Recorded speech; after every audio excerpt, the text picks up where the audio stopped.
Bapak-bapak dan ibu-ibu yang terhormat, ini satu tambahan kata Pak Ustaz. Biasanya saya kelima ini di An-Nur Kutai, tapi sejak COVID libur, jadi agak santai sampai kelima ini. Saya di kota tambah jadi ya. Misi mungkin pesan dari Bapak Ketua karena itu. Saya refleksi, lalu saya bilang ini kan tambahan, materinya apa? Saya kira bebas, terusin aja katanya materi yang kemarin. Ya, insya Allah. Nah, Bapak Ibu sekalian, ini mohon maaf ini hampir semuanya bahasa Arab asli, gundul asli ya. Sudah lama saya tulis ini tahun 1430, berarti 13 tahun lalu saya nulis ini ya. Yaitu saya akan bacakan dari ini sedikit ya, kita terangkan. Kita bersolat. Jadi ini dulu saya kalau nulis itu selalu di atasnya pakai bismillah dan sholawat, ngikutin polanya Ibnu Rushd. Ada seorang ulama besar dari Qurtubi, dari Cordoba, Spanyol, namanya Ibnu Rushd. Dia seorang ulama sekaligus seorang filosof. Maka di Eropa itu dikenal sebagai Averroism. Jadi filsafatnya Ibnu Rushd. Jadi seorang ahli filsafat sekaligus ahli fikih. Karena waktu itu terjadi perdebatan apakah filsafat itu dibolehkan apa tidak. Karena filsafat itu logika yang konon banyak menyerap ahli fikir Romawi dan Yunani kuno. Dari Aristoteles, dari Plato, itu pakar-pakar. Itu ternyata dipelajari oleh ulama-ulama Islam. Muncullah perdebatan, boleh nggak kita pakai logika filsafat Yunani. Ada yang menurutnya nggak boleh, itu masuk kategori ateis atau di luar agama. Tapi beliau pakarnya. Nah, jadi ada yang pro, ada kontra tentang filsafat. Maka beliau menunjukkan saya berfilsafat, tapi saya ulama. Disusunlah buku tebal, perbandingan mazhab, jago dia, fikih perbandingan mazhab. Namanya Bidayatul Mujtahid.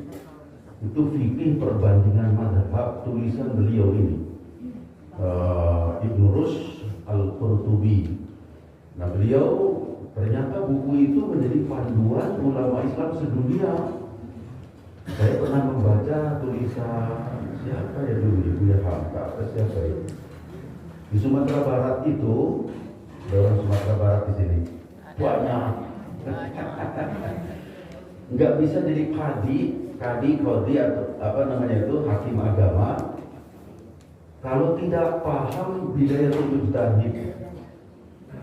Kata ulama-ulama di Sumatera Barat, nggak bisa jadi qadhi kalau belum memahami, belum membaca, belum menguasai Bidayatul Mujtahid.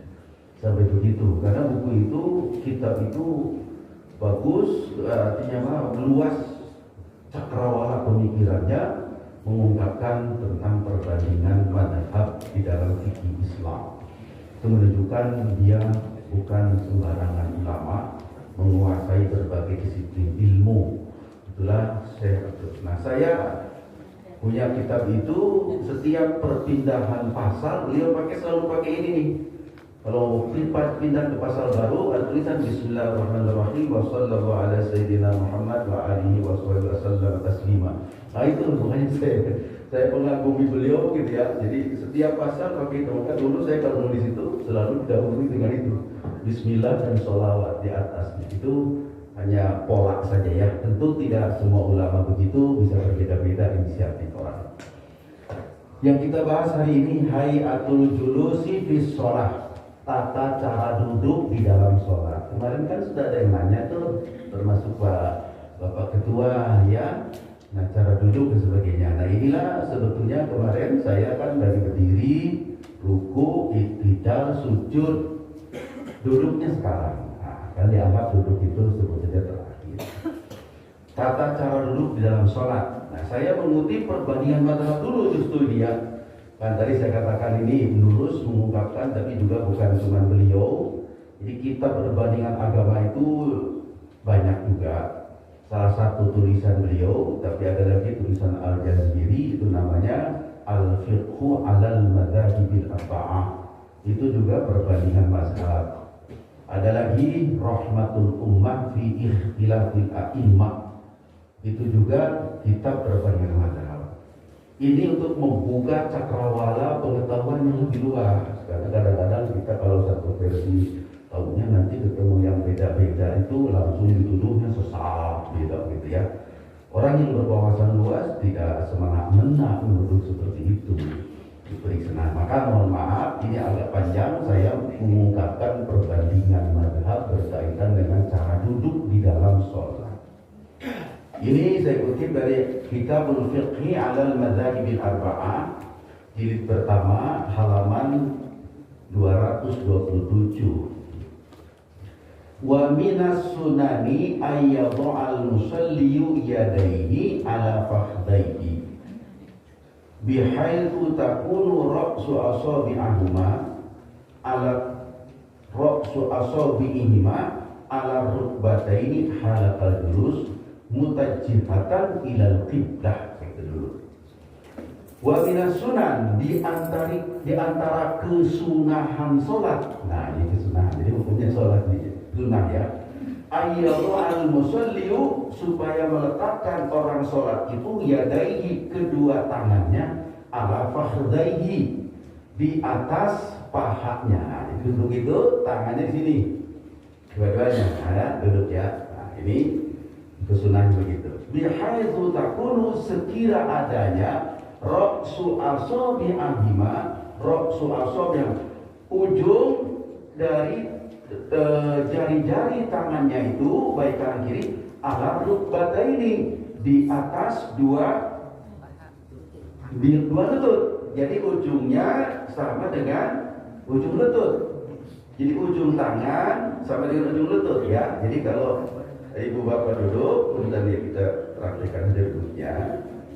Nah, jadi ini ujung jari-jari sama dengan ujung lutut. Tidak ke sana, tidak kemari. Kalau ketahui kemari. Jadi sini ini yang terbaik. Bukan berarti kalau nonjol ke belakang itu juga salah besar, enggak juga. Cuman keutamaannya pas. Rata, ada yang menarik saya. Saya ngaji ini di Masjid Muhajirin dan Singkara. Ada seorang yang sudah sepuh, sekarang sudah wafat, paling sepuh di situ. Ketika menerangkan ini, beliau mengomentari, Pak Ustadz, saya dulu ngaji, kata guru saya, kalau lagi duduk, tangan misalnya tahiyat ini, jangan ke depan. Kalau ke depan nanti digunting sama malaikat gitu. Ini saya nggak tahu dalilnya ini. Tapi itu mah namanya guru mendisiplinkan murid supaya taat. Nanti digunting dari depan, jadi taat ke belakang. Jadi memang sunnahnya begitu ya, diteruskan dulu. Kemudian halaqal julus, ketika duduk, mutajjihatan ilal qiblah, itu mengarah kepada kiblat.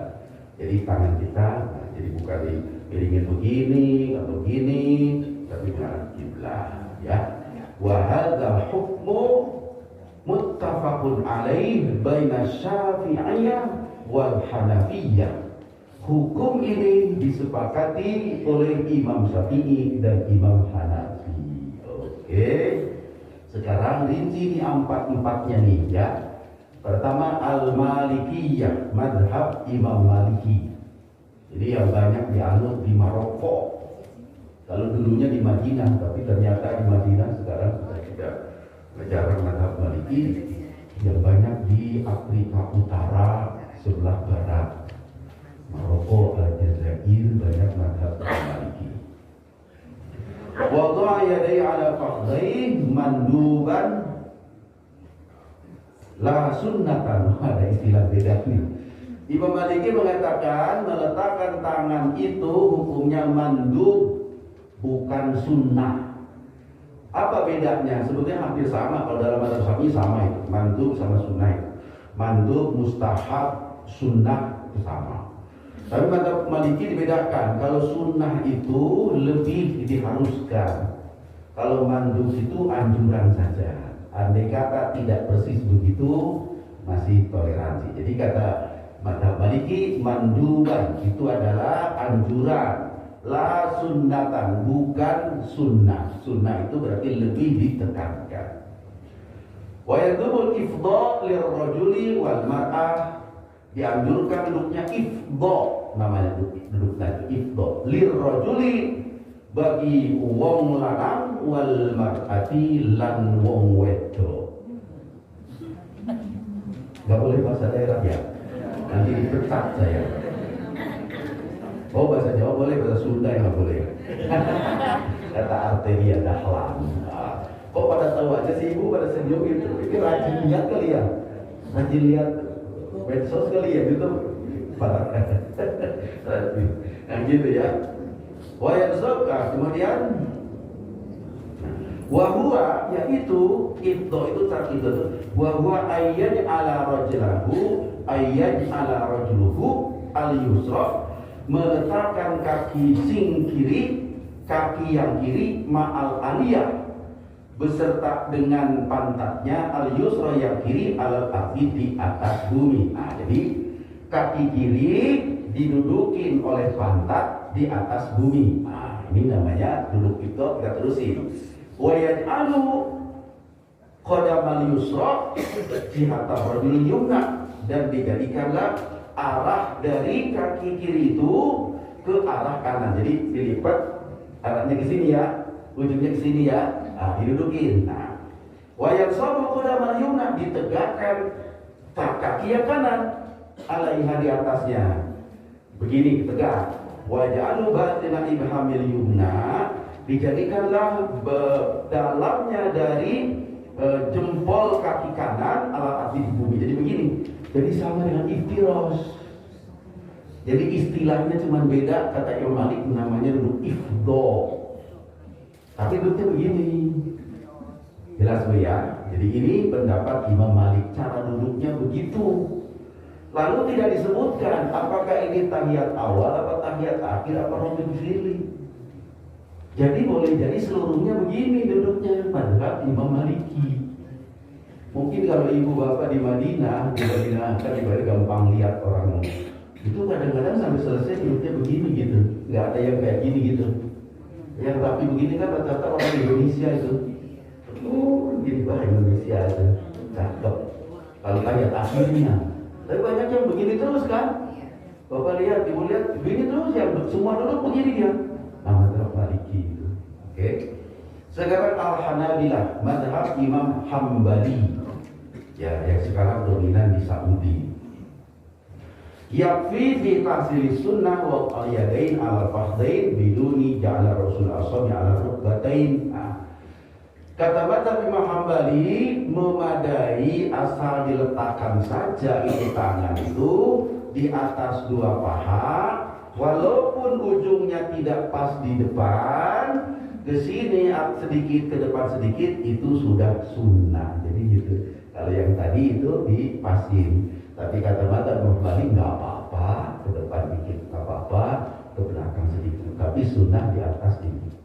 Jadi tidak di sini gitu. Boleh nggak sih? Nah, jadi di sini das bapak ya. Kemudian wa yusanu al-iftirash, kata Imam Hambali ini. Wa yusanu, dan disunahkan al-iftirash, duduknya iftirash fil julus, pada duduk bainas sajadatain, duduk di antara dua sujud. Kita sebutnya robik fili saja biar gampang. Itu duduk begitu ya, apa namanya iftirash. Ini iftirash ya. Wa fit tasawudil awal, juga di dalam tasawud awal ya, itu juga duduknya iftiros kayak gini nih, kayak yang kata Imam Malik tadi ifdho. Tadi katanya bisa Imam Hambali namanya bukan itu tapi iftirosh. Oke, gitu ya. Wahwa ayat tadi sudah. Ya caranya itu bagaimana? Wahwa yaitu ayat tarisa, yaitu membeberkan rijlahul yusra, kaki yang kiri, wa yajlisu alaiha, diduduki itu kaki kirinya. Betul ya? Nah, sama Bu ya. Kemudian wa yamsahu rijlahul yumna, ditegakkan kakinya yang kanan. Betul. Kemudian wa yakhrujuha min tahtiha. Nah, jadi ini kaki kanan kiri itu ada di bawahnya, dijadikan di bawah, dikeluarkan dari bawahnya. Wa yutna asabi'ahu bimaha jihatal qiblah, ditegakkan jari-jarinya yang kanan menuju ke kiblat. Jadi persis iftiros yang kemarin tegakkan. Ya, ini mazhab Hambali. Itu ada di mana? Di julus sajdatain, duduk antara dua sujud dan di tasahud awal. Oke. Wa amma tasahudul akhir, tapi di tasahud akhir fi sholatir rubaiyah. Di dalam sholat yang 4 rakaat jumlahnya, wa thulatsiyah, dan sholat yang 3 rakaat, sholat apa itu? Maghrib 100 berarti itu.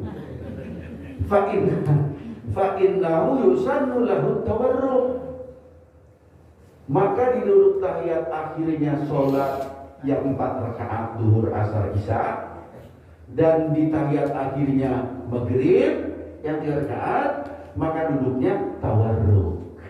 Wa huwa ayyab tarisha rijlal yusra, dengan membeberkan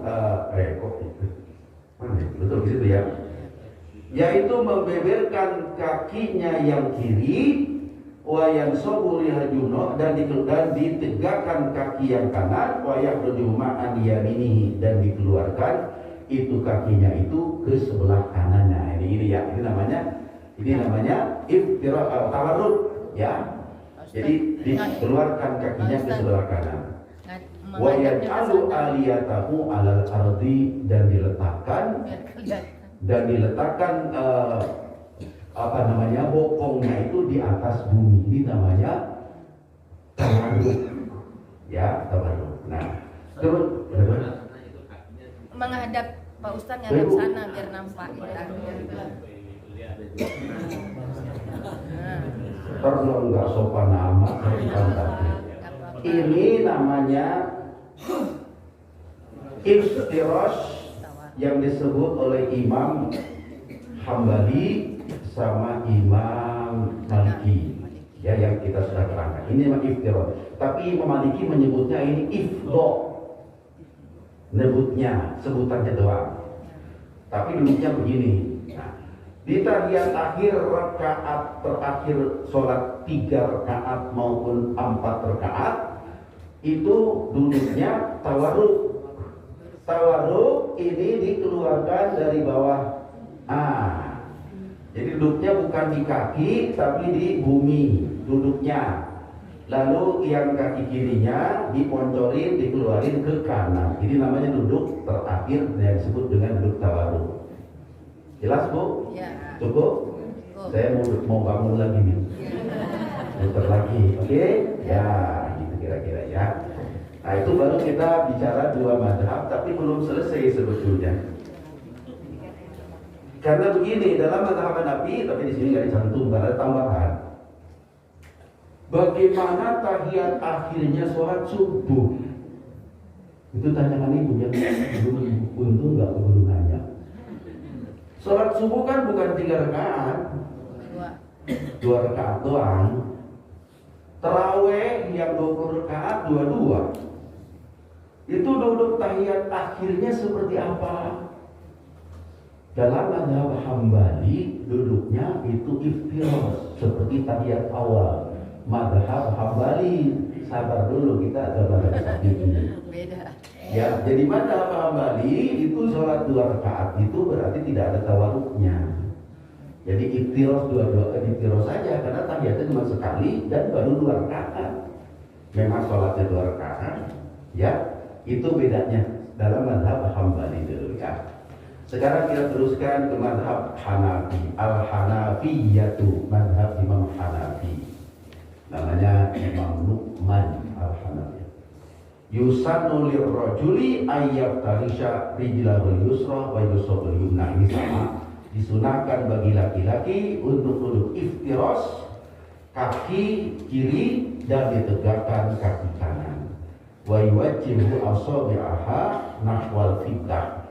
Jari-jarinya dihadapkan ke kiblat seperti tadi. Bihaitsu yakunu batina asabi'i rijlahul yumna nahwal qiblah.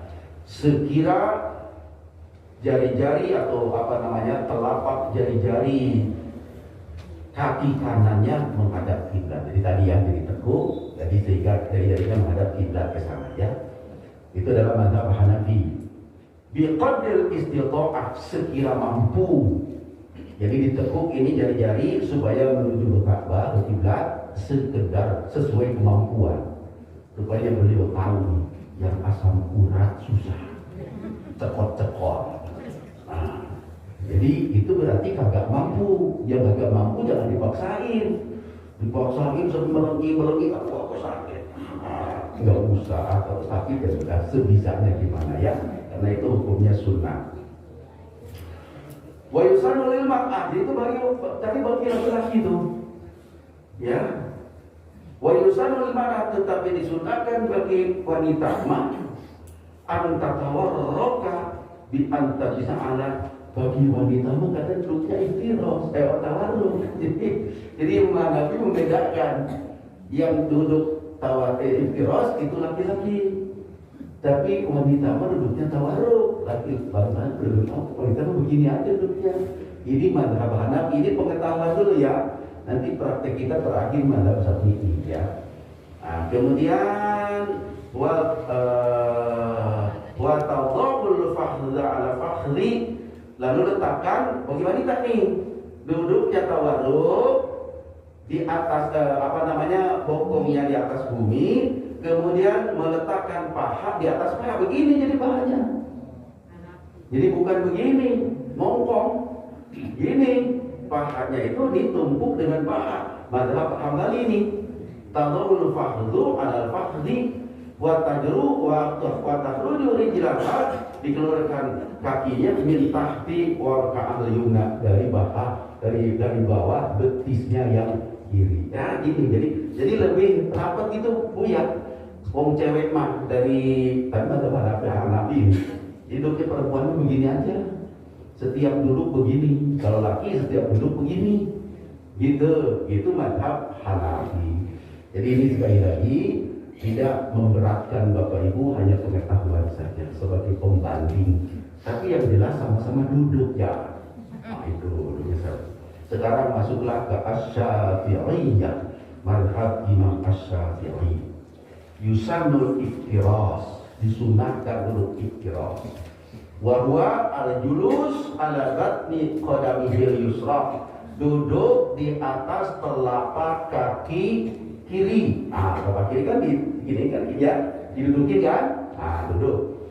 Ala batni yusra wa yunsabu qadamahul yumna, ditegakkan kaki kanannya fi jami'i jalasatis sholat, di seluruh duduknya sholat, illal julusil akhir, kecuali duduk terakhirnya. Semua duduk di dalam sholat itu iftiras kata Syafi'i, kecuali duduk terakhir. Tahiyat akhir ya. Itu nanti diterangkan. Kemudian fa'innahu, maka sungguhnya pada duduk terakhir yusannu fihi tawarruk, disunahkan duduknya bukan iftiras tapi tawarruk. Jadi ini berlaku pada sholat yang 2 rakaat. Walaupun 2 rakaat, tahiyatnya itu cuma 1. Itu disebut tahiyat awal apa tahiyat akhir? Tahiyat akhir. Kalau tahiyat akhir kata Syafi'i, ya tawarruk dah duduknya, gitu. Ini mazhab Syafi'i ya. Jadi berlaku laki perempuan kali ini ya. Nah, kalau tadi Imam Hanafi tak sedikit berbeda. Jadi seluruh duduk yang bukan duduk terakhir, duduknya iftiras. Yang terakhir tawarruk. Jelas ya? Sholat apapun yang 2 rakaat ke, yang 1 rakaat, ada 1 rakaat nggak? Ada. Ada witir ya. Itu pintar sih pada tahu semua nih. Yang 4 rakaat, yang 5, ada 5 nggak? Ada 5. Nah ini ibu belum tahu. 9 rakaat. Ada Rasulullah sholat witir 9 rakaat, 1 salam. Yo, bingung kita mani. Pasti sujud sahwi dah kita mana. Baru 5, ini udah 5, atau udah 6. Kalau kita itu selingan ya, oke? Bagaimana menurut tawarruk itu? Bi'ayyal soqa warokal aisiri ala ardi, yaitu dengan meletakkan kaki yang kiri di atas bumi, yang sohu kudamal yumna, dan ditegakkan kaki yang kanan. Jadi saya ulangi, ayat sofa dengan dikeluarkan warokal aisir yang kiri alat. Jadi ini tawarruk tadi sudah diterangkan ya, dan ditegakkan kaki yang kanan.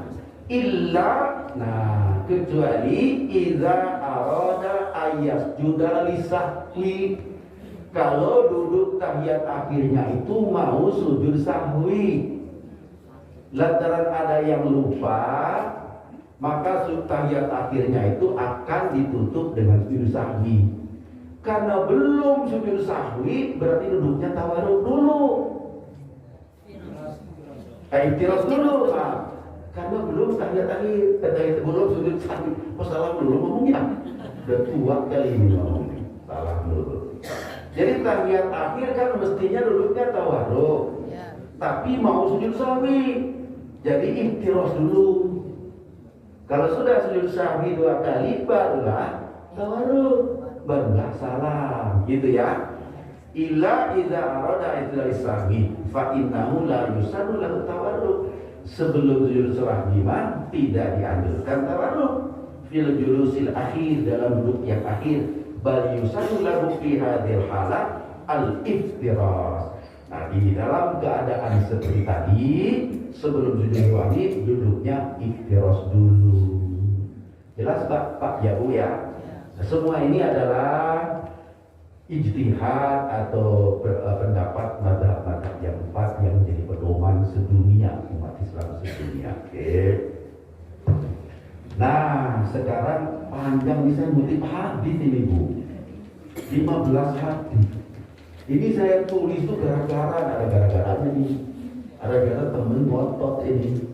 Duduk yang benar itu adalah begini. Gini melulu dia. Iya. Gitu, waduh. Benar apa enggak? Maka saya periksa hadis demi hadis, ya. Di sini tumpahkan ada, saya mengutip 15 hadis. Enggak apa-apa ya, supaya kelihatan. Nah, satu kita baca sedikit dulu. An Abdillah bin Umar radhiyallahu anhuma annama sunnatus shalah an tansiba rijlaka yumna wa tatniyal yusra. Bukhari 827.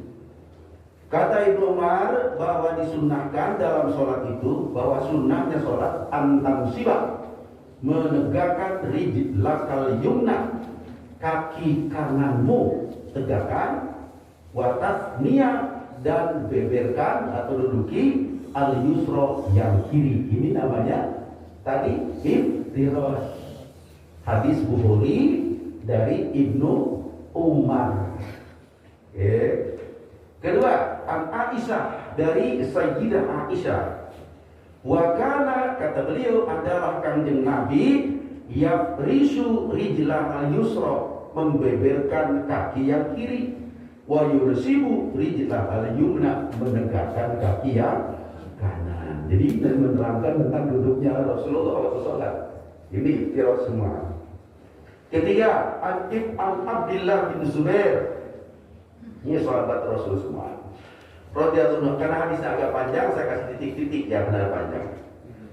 Menerangkan sholat, kemudian beliau mengatakan, idza qa'ada fi shalah, jika Kanjeng Nabi duduk dalam sholat, ja'ala qadamahul yusra, dia menjadikan kaki yang kirinya baina fakhdihi, antara betis antara pahanya, wasafahu dan betis, antara paha dan betis. Wa farasa qadamahul yumna, dan dibeberkan kaki yang kanan, wa du'a yadahil yusra, wa du'a yadil dan meletakkan qadamahul yusra yumna, kaki kanan, wa du'a yadahul yusra, dan meletakkan tangan yang kiri ala rukbatil yusra, di atas lutut yang kiri, wa du'a yadahul yumna, dan meletakkan tangan yang kanan ala fahdilha, di atas paha. Nah, ini meletakkan tentang tangannya ya. Jadi kakinya tadi dijadikan qadamahul yusra baina fahdhihi, artinya kaki yang kiri itu di bawah pahanya, yang satunya lagi dan betisnya itu duduk iftirash. Kemudian kata Wa'il bin Hujrin menerangkan sholat Rasulullah, karena ini di tengah-tengah hadis maka saya kasih titik dulu. Kemudian summa jalasa, kemudian Rasulullah duduk, faftarasha rijal yusra, dibeberkan kaki yang kiri, wa dha'a yadahul yusra, diletakkan tangan yang kiri, ala fahdihil yusra, di atas pahanya yang kiri. Kemudian wa hadda mirfaqahu, dan dibatasi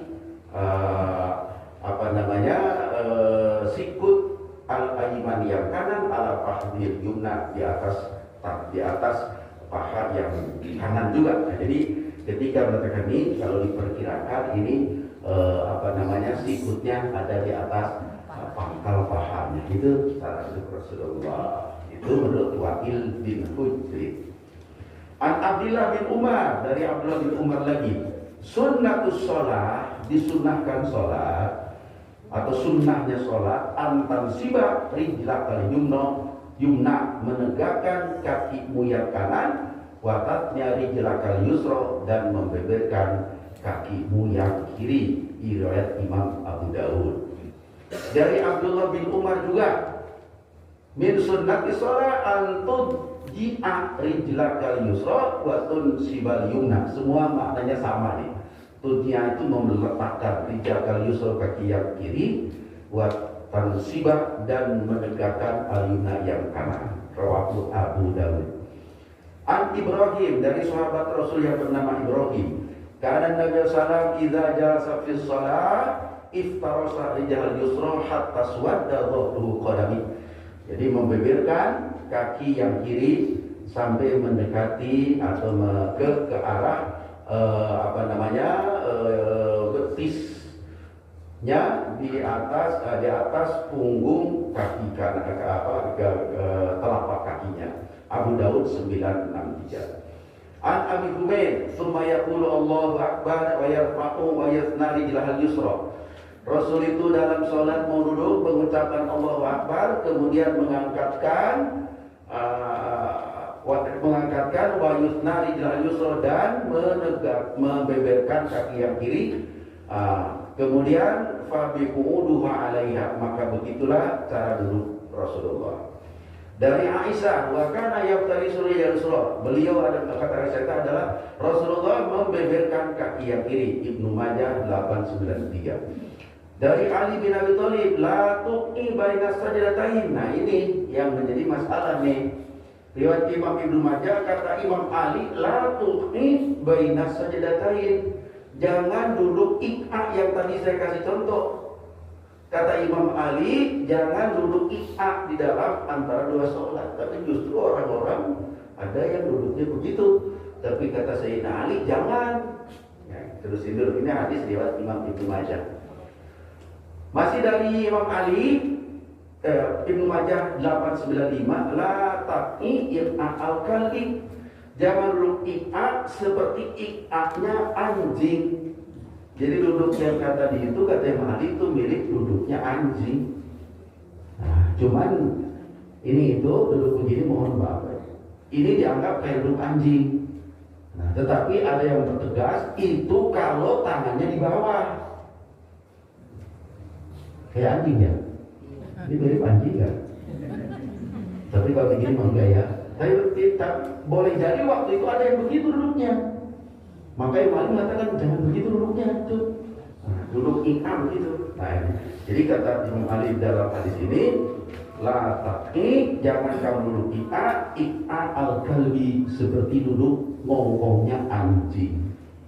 Ibnu Majah 895. Hadis ke-12, An Anas bin Malik radhiyallahu, idza rafa'ta ra'saka, jika kau angkatkan kepalamu minas sujud, dari sujud, fala tuqi kama yuqil kalbu. Ini tadi Sayyidina Ali, ini Sayyidina Anas mengatakan, jika kamu bangun dari sujud, fala tuqi kama yuqil kalbu, jangan duduk ikat seperti ikanya anjing. Jadi sama berarti ini seperti Sayyidina Ali. Dhab al-yataika baina qadamaika, letakkanlah pantatmu itu, kedua pantatmu di atas qadamaika, di atas apa ini. Yang disebut iak anjing itu adalah dhab al-yataka baina qadamaika, meletakkan dua pantatmu di atas tumitmu.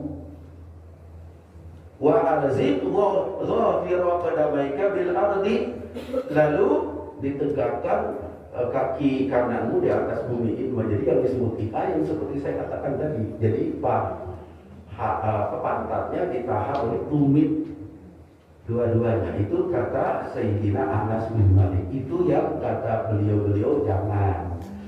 Nah, kemudian itu kumpulan hadis. Kemudian saya menemukan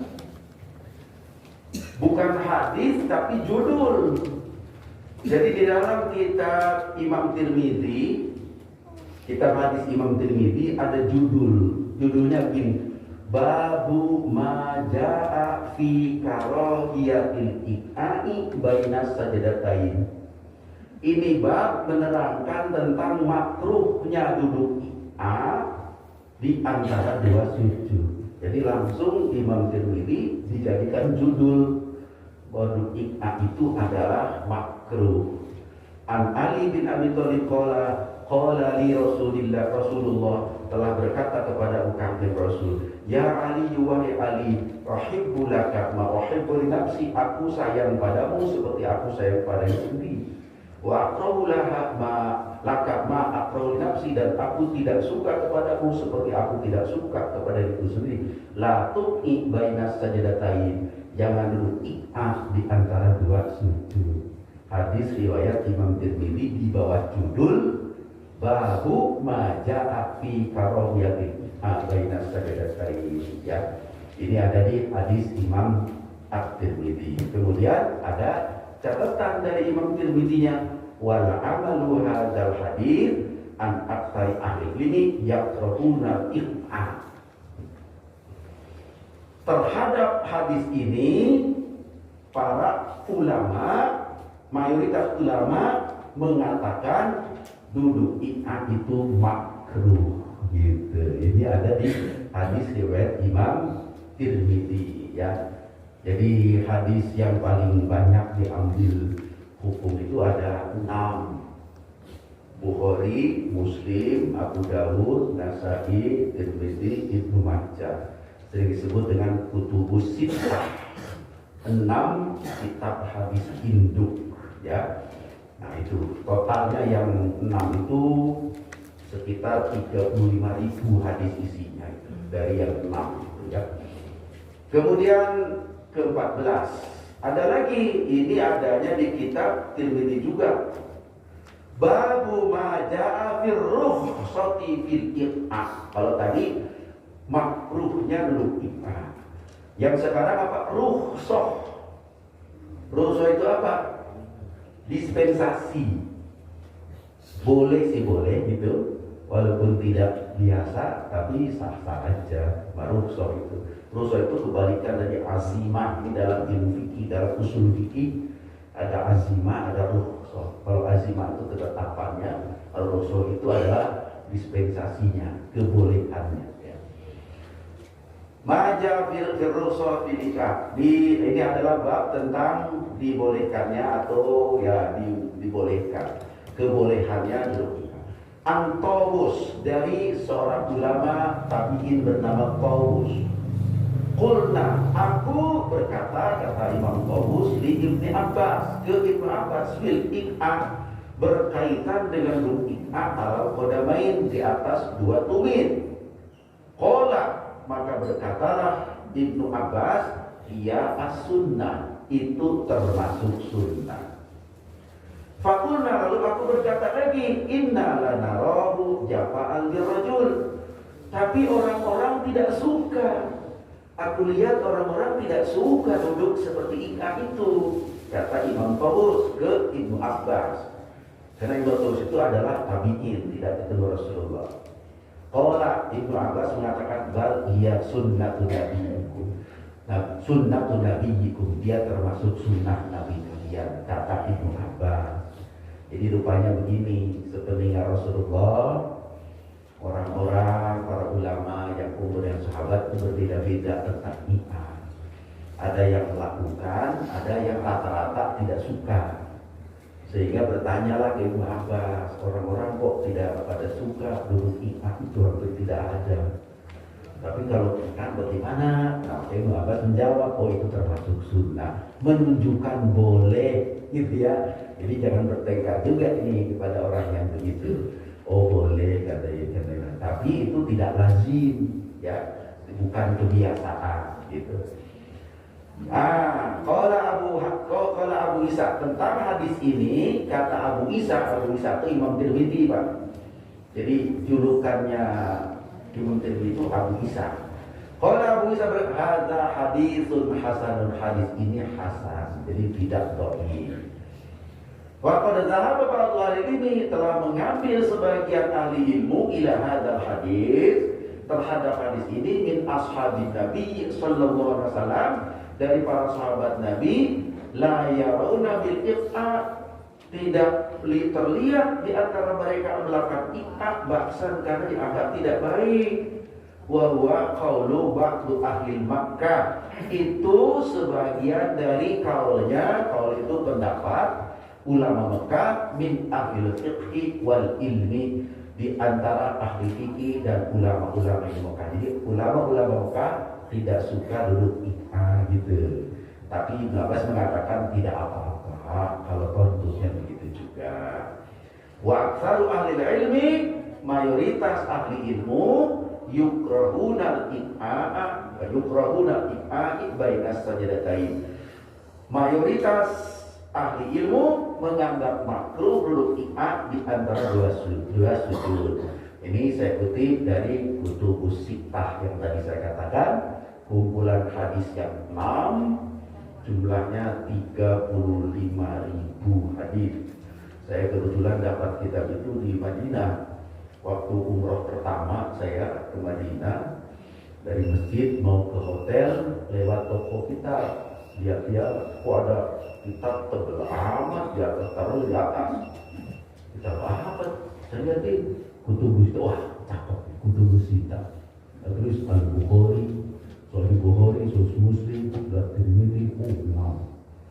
Yang nanya saya, kamu ya Syekh, berapa ya harganya? Dia bilang 250 real. Duh, saya nggak punya uang nih.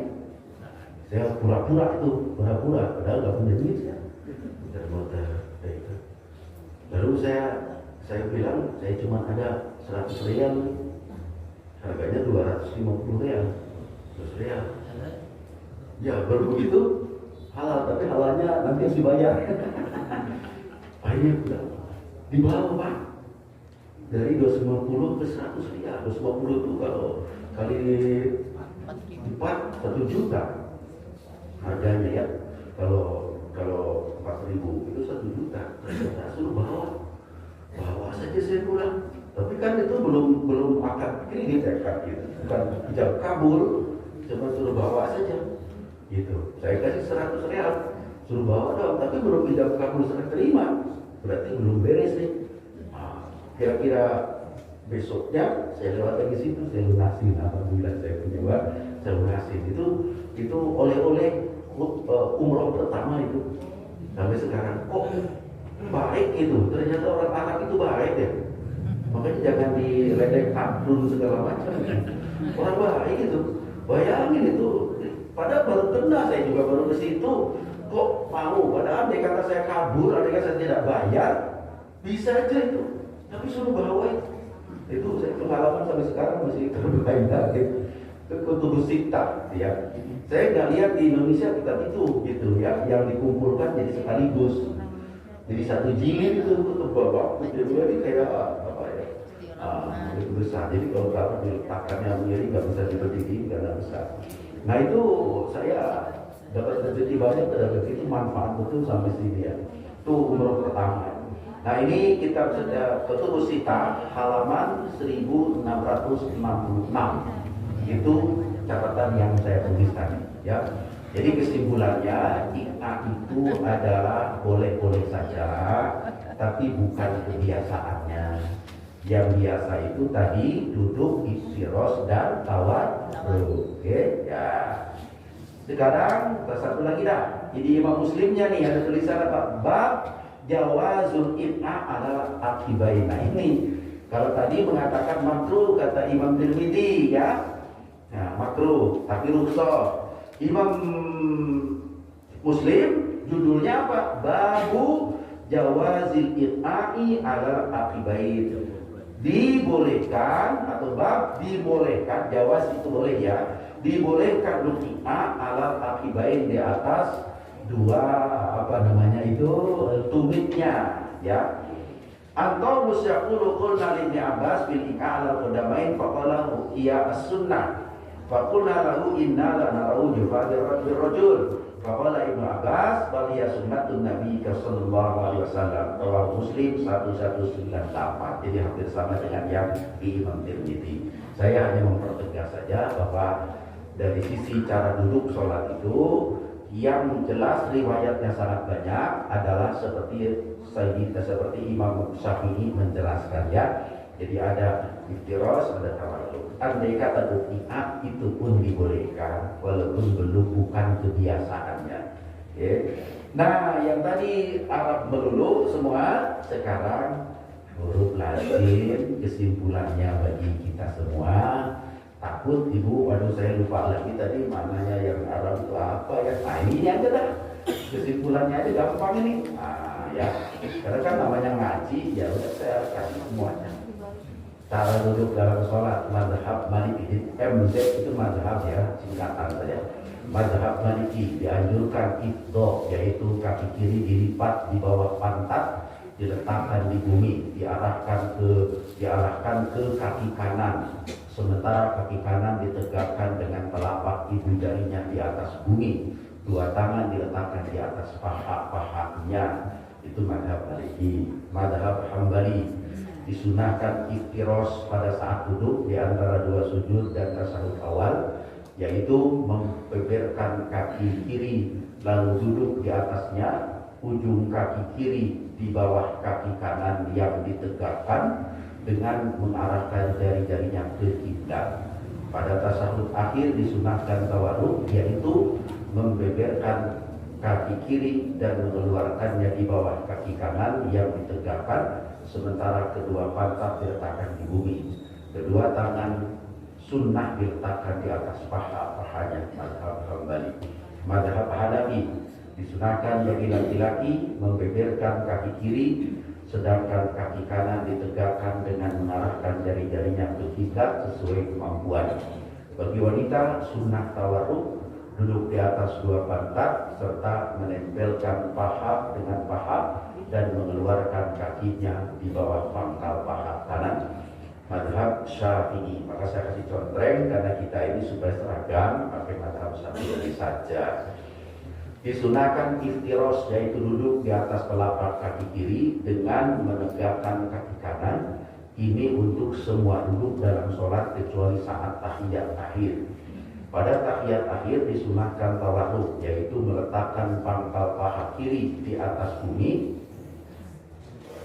sementara kaki kanan ditegakkan.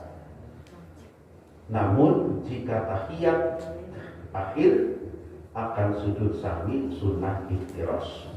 Lain-lain duduk iqna' menurut Imam Tirmidzi rukhsah, dalam kurung dalam keadaan terpaksa. Menurut Imam Muslim boleh tetapi bukan sunnah kebiasaannya. Menurut mayoritas ulama, hukum iqa adalah makruh. Wallahu a'lam bishawab. Selesai jam 6.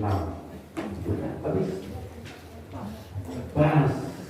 Ada pertanyaan? Ada. Bismillah. Pak Ustaz, ada yang duduk juga, yang paling kelihatan tentu laki-laki. Dia punya kaki ditumpuk begini, didudukin. Itu Iya. gimana? Iya betul. Ada yang duduknya ditumpuk kaki dua-duanya. Jadi itu bukan iftiros, bukan tawarruk ya. Iya. Nah, bukan ya. Mungkin enak sih enak ini ya. Iya. Ini boleh nggak dari sisi hukum sih boleh Bu ya. Cuman kehilangan pahala sunnahnya. Jadi yang sunnah ikutin seperti tadi. Ini duduk biasa.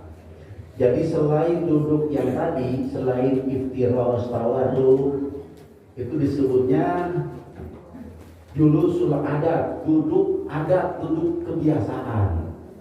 Biasanya di luar sholat begitu, tapi dalam sholat ketentuannya seperti tadi. Jadi jawabannya satu, karena cara duduk iftiros maupun tawarruk masuk kategori sunnah.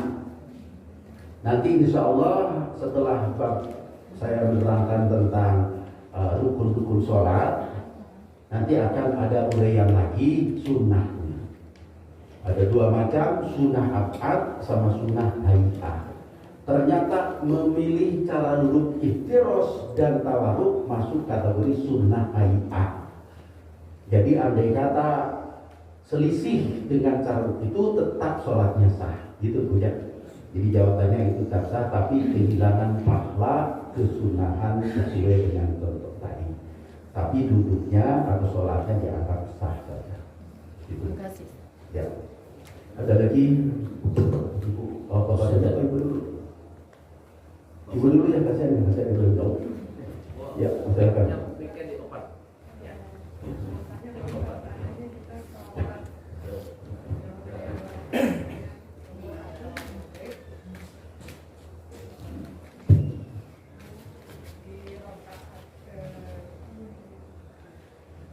Dua.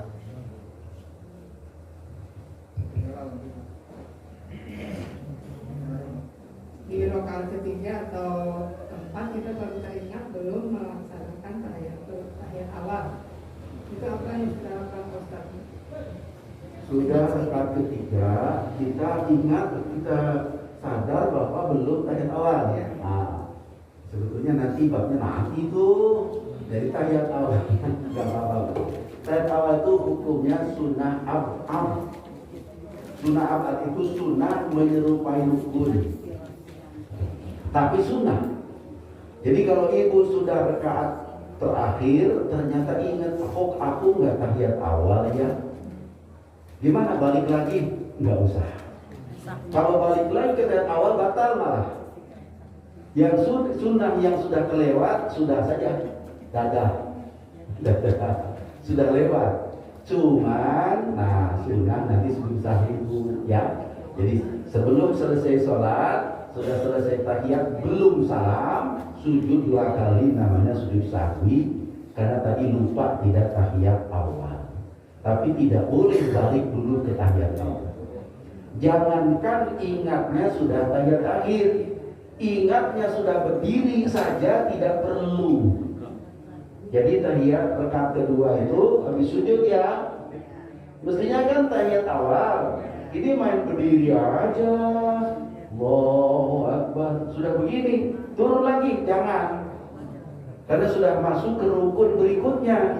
Sementara rukun itu wajib, tahiyat awal sunnah. Jadi jangan ngebelain tahiyat awal pada sudah masuk ke posisi berikutnya.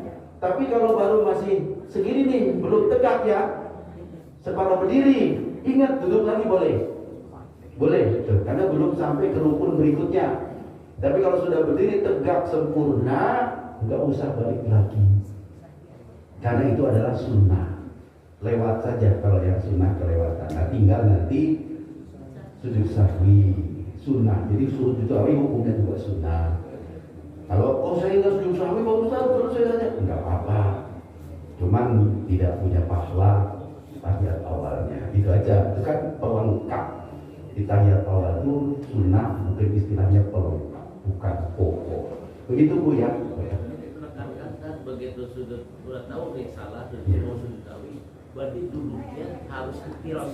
Duduk iftiros dulu. Nah, sebelum sujud sahwi duduknya iftiros dulu. Begitu sujud sahwi 2 kali, baru duduk tawarruk, langsung sama. Jadi ada uraian para ulama itu mungkin pernah saya sampaikan kalau tidak salah di sini. Duduk tawarruk itu duduk terakhir karena memang posisi duduk itu sudah terkunci. Mau gerak lain kalau sudah tawarruk itu agak susah. Tinggal salam doang, maka ditaruh paling akhir. Tapi duduk yang sebelumnya, duduk iftiroh itu mau ke berdiri, mau ke sujud itu gampang. Gerakan itu hikmahnya ternyata dirasakan seperti itu. Ya, makasih Pak Haji. Kalau saya nanya sebelum sholat, Ya. itu kadang-kadang ada itu nilai pertama nilainya katakan 100, yang kedua 75. Yang dimaksud saf pertama itu apa dekat imam? Ini kan saf pertama juga. Maksudnya apa dekat imam sendiri? Iya. Apa gimana gitu?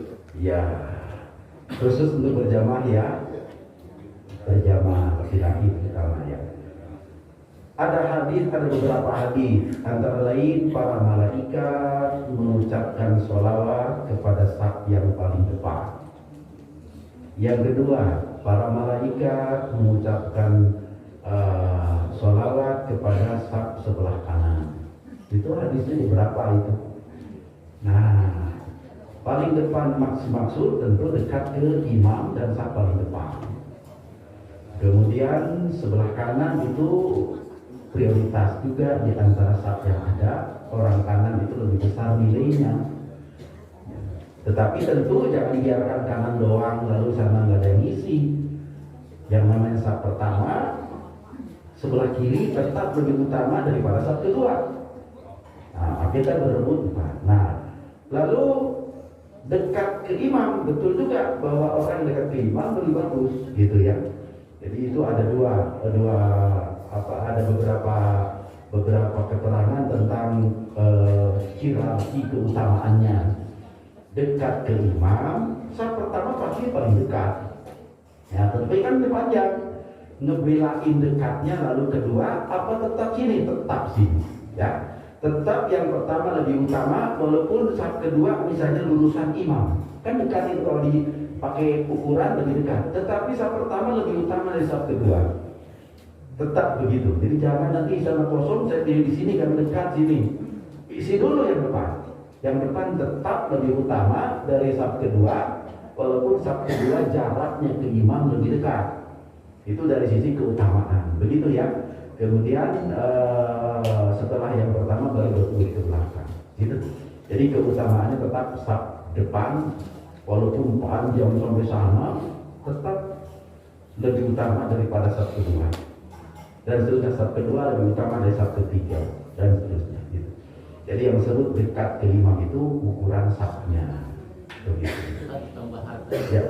hadis tadi, Ya. kan ada cerita sahabat ngajuin lagi karena rebutan saf pertama nggak kebagian, Ya. sahabat istiqomah. Ya. Rasulullah apa saf kedua itu juga termasuk dikasih sholawat sama Allah dan Ya. malaikat. Ya. Nah, Nabi merenung kayak isuku kesani. Ya. Begitu kan? Iya, betul. Jadi maksudnya prioritas tadilah urutan sejarah, urutan. Jadi siap pertama itu yang jelas itu dianggap paling utama, ya. Nah, kemudian saf berikutnya. Jadi berurut makin besar. Oleh karena itu ada ungkapan begini, rahmat Allah dalam sholat itu pertama turun ke imam. Dari imam baru meluber ke urutan berikutnya, gitu. Jadi rahmat Allah turun ke imam, lalu dari imam meluber. Berarti meluber ke saf pertama dulu, lalu ke saf kedua, saf ketiga terus gitu. Tapi makin jauh cahayanya makin redup. Jadi Makin bintang. dekat ke imam cahayanya makin moncorong. Tahu moncorong enggak? Nah, makin bersinar, makin ke sana makin redup. Oleh karena itu berlomba ingin lebih dekat karena akan dapat cahaya rahmatnya lebih besar, lebih terang, lebih sempurna dibanding yang jauh-jauh.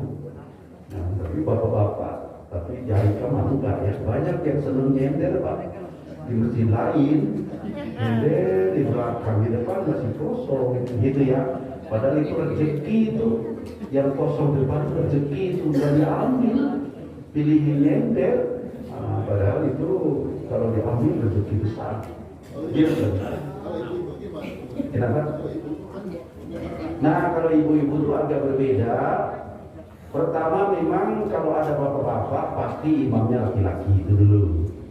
Kalau yang laki-laki berarti laki-laki mesti dekat dengan laki-laki. Nah, maka perempuan terpisah. Nah, di mana terpisahnya?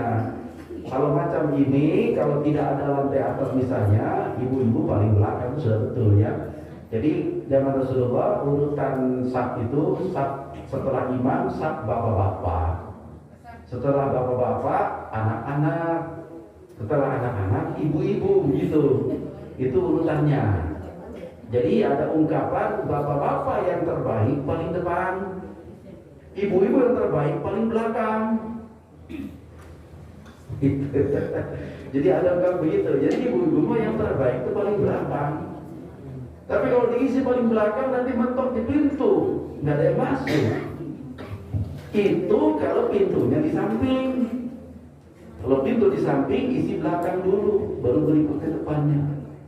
Itu untuk ibu-ibu kalau di masjid yang pintunya di samping. Kalau pintunya di belakang apa boleh buat? Dari depan dulu ibu-ibunya, gitu. Zaman dulu awal-awal tidak ada hijab, zaman Rasul juga asalnya. Dari belakangan muncullah hijab, ya. Nah, jadi pada akhirnya tentang tata tertib itu bisa disesuaikan dengan tempat.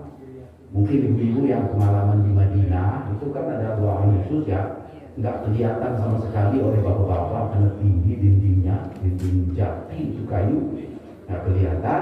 Nah kan diisi dari depan dulu kan Bu ya? Ya, ibu yang sana. Karena saya belum pernah masuk ke situ. Kalau masuk ditangkap saya sama satpam.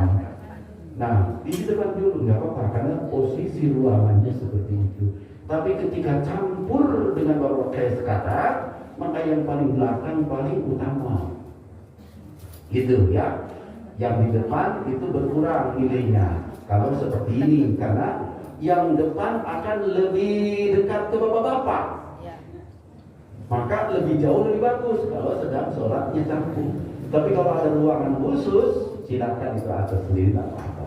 Karena tidak ada hubungan dengan pihak laki-laki. Kalau dicampur baru di belakang itu. Jadi itu tentang ibu-ibu, saat ibu-ibu ya. Jadi mengatur ada aturan jalan. Pak, lanjutan dari ibu-ibu ini, kalau kita isi saf belakang dulu, nanti kan melangkahin itu kita ke depan. Nah itu satu. Terus mana yang lebih diisi pertama? Di tengah-tengah terus ke kiri, penuhin kanan kiri. Atau di ujung sana ada ngisi, ujung tengah-tengah kosong. Bagaimana yang lebih bagusnya? Ya, karena ini saya bilang pintunya di belakang, jadi susah nih karena melewati. Ya. Tadi saya bilang kalau pintunya di samping. Kalau pintu di samping, belakang dulu isinya. Lalu saf kedua depannya. Melangkahi ya jangan melangkahi. Sebatas mana boleh melangkahi? Sebatas tempat sujud. Jadi kalau orang sholat di sana, tapi kita lewat sini itu tidak melewati namanya. Maka dalam sholat kan ada yang disebut dengan sunnah pasang sutra. Sutra itu pembatas. Jadi kalau orang sholat di situ, bapak lewat di sini tidak apa-apa. Tapi lewat ke sana itu tidak boleh, diharamkan malah melewati orang sedang sholat. Demikian juga ibu-ibu. Kalau ibu saat bawa belakang sudah isi, lalu ibu yang baru datang di depannya itu tidak apa-apa. Kan yang penting tidak persis ke depan orang sholat. Ya, jadi itu tidak dilarang melewati tempat itu di depan batasannya, ada batasan. Demikian datang lagi baru depan lagi itu kalau masuknya dari kiri. Maka tadi saya katakan yang di belakang lebih baik daripada yang depan kalau tempat sholatnya campur dengan pihak pria. Ya. Kemudian di mana di sini dulu pojok sana dulu, pojok sini dulu atau pojok itu bukan pojok, tengah dulu. Maka pakai rumus yang tadi, di mana imamnya ada. Nah, yang terbaik itu arah terdekat dari imam. Jadi kalau yang sini berarti dari sini dulu, di sini yang satu itu. Nanti datang baru sini. Nah, kanan dulu baru kiri. Tapi boleh juga kanan kiri boleh juga. Tapi yang di tengah itu yang urusan imam itu lebih bagus. Demikian juga bapak-bapak. Kalau sudah mentok di sana, datang orang baru di sana dulu, di sini dulu, apa di sini dulu. Dekat imam. Nanti meluatnya ke kanan, sini sama kiri. Yang baru-baru datang itu. Saat ketiga sama situ juga. Nah, jadi jangan dimulai dari pojokan sana. Sebab itu jauh dari imam, cahayanya kurang kencang. Kalau sini cahayanya terang. Karena seolah-olah ada cahaya dari imam. Itu dari kesempurnaan saf ya dalam berjamaah. Ya, terima kasih. Cukup? Iya, masih ada. Oh ya, silakan. Awal akhir kita selalu menunjuk makna. Ya. Ya.